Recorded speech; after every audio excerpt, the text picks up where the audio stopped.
Hey yo, it's your boy Troy Plays. I just had a shower because it's bloody hot. But anyway, today's video is how to stream your old retro consoles on modern devices. So stuff like your N64, your PlayStation, PS2, all of that. I will go through that with all of you today in one quick, easy tutorial and how to set it up as well. First things first, you're gonna need one, and I'm gonna show it to you now, one of these babies. These are the AV to HDMI adapters. So pretty much plug your AV cables in, HDMI out. It's a USB powered, so my one plugs into, I'm using a TV4 monitor, plugs into the USB port into TV. There's a tiny, I'm not sure if you can see that, right past red light there is a switch right here, and that's to adjust it between a 720p signal and a 1080p signal. Depending on what you are streaming, the particular console, you can choose to upscale to 720 or 1080. Now, the other device you will need is this. It's a HD 60S Elgato capture card. This is solely powered by USB Type-C. Unfortunately, if you do, so I'll just unplug it so you can see it better. So if you do use this, just remember it is only powered by Type-C. The USB you are supplied with is A to C. If you try C to C connections, it will fail. It does not like C to C. I've tried it on my MacBook and it doesn't work. Trust me on that one. If you can get it to work, congratulations. You've definitely beaten me on it, and I couldn't figure it out. So, anyway, now the actual software for you to use. Let's jump over to my desktop, and I'll show you. Alright, so this I'll leave in the description is Streamlabs OBS. Once you get this, it's easy to set up. You just have to sign into your Twitch account or your YouTube account, depending on which one you're using. And once you're connected, all you have to do is go live. As you can see here, stream to Twitch, Troy Plays, your title, your game, the tags for it, and you can connect to Twitter as well. Now, OBS Streamlabs has a lot of preset stuff, so you can do a lot of useful things like all these effects that you are seeing right now on screen. So depending on what you want to use, OBS Streamlabs is the easiest one to use. Regular OBS is what I prefer personally, but after using them both, I still prefer regular OBS for some things, but this is the easier alternative to streaming. Now, let's say you want to stream your retro games. So you've bought the AV to HDMI. You plugged in the capture card, the HD60S, to your 3.0 slot, and you connected the HDMI to it. Now, you're going to have to go to the Elgato website.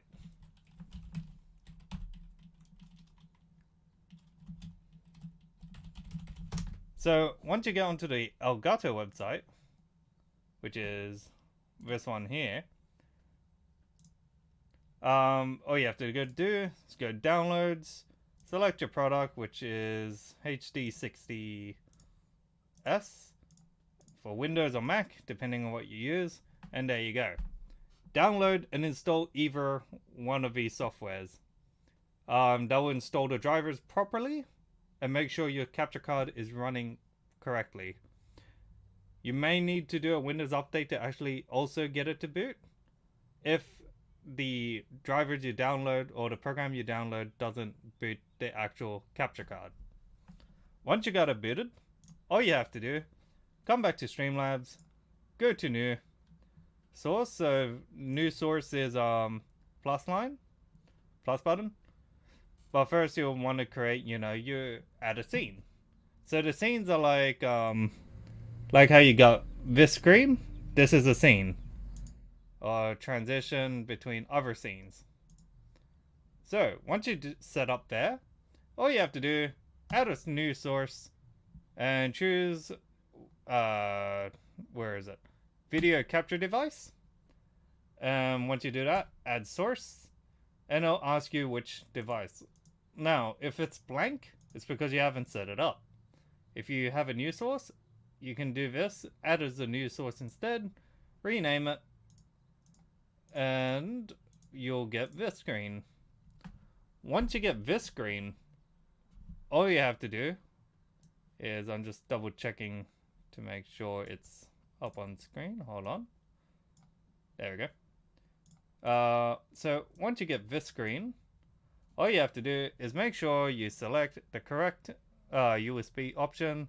So for my case, it's the Game Capture HDS HD60S video number 1. For some people, it will be the other one, Elgato Game Capture HD.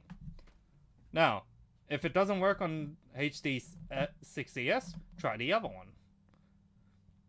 And as you can see, you can test it with your console. And there it is. Now, the way I got audio in there we go, I just turned it off because I realized it's coming through too loud. Alright, so I do capture audio only. If capture audio only does not come through with any sound, do output desktop audio. Now, the importance of that, if you do capture audio only, you can adjust it from here. Using this slider, you can adjust the actual volume. So if I bring up my game capture again, hold on, put it at the top. So if I bring that up again, as you can see there, we're getting, but I can also, now it's at the lowest volume. If you choose this one here, output desktop audio, direct sound, and hit OK, it's not going to use the OBS mixer. So if you want your audio to come out of OBS, make sure it's on capture only. What I also do is I make sure we use the full color space and the full color range.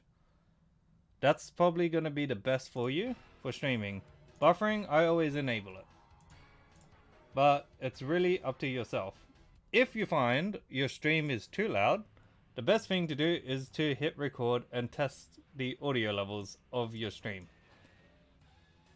For GoldenEye, especially the way I got it set up on this screen, it's actually running off not my capture card, but the sound is coming direct into my PC. So as you can see, it's outputting desktop audio.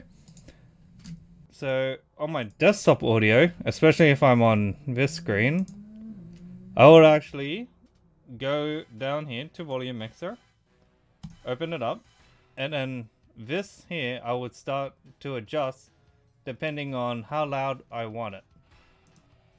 Now turn that off just in case. So that's pretty much it. Once you get that set up, it's all easy to go from there. I hope this tutorial was helpful, and I really do wish you the best of luck in your streaming career. I'm actually trying to do this best myself, and I hope to do well enough. Well then, anyway, I hope you have a good day, good night, and I wish you all the best in your streaming journey. Take care now, and stay awesome.